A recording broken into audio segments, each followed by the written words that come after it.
আমি প্রতিটি সিদ্ধান্ত নিতেই দ্বিধান্বিত হই। অনেক সময় অনেকের ঘাড়ে দোষও চাপাই।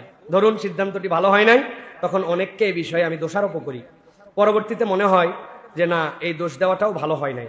এখন আপনার কাছে আমি জানতে চাই, আমার সিদ্ধান্তগুলি সুন্দর করার ক্ষেত্রে আমি কি করতে পারি? প্রত্যেকটা কাজের আগে আপনাকে 3টা সিদ্ধান্ত এবং 3টা কাজ করতে হবে।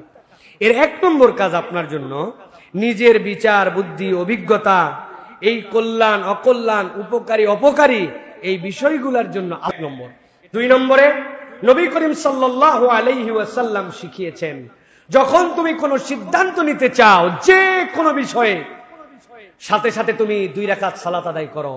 3 নম্বর, প্রত্যেক কাজের আগে এই কাজের বিষয়ে অভিজ্ঞতা সম্পন্ন যারা এই কাজ সংক্রান্ত বিষয়ে জ্ঞান রাখেন, পারদর্শী পারঙ্গম, এই রকম জ্ঞানী মানুষজন, বন্ধু বান্ধব, স্ত্রী পুত্র, তাদের সাথে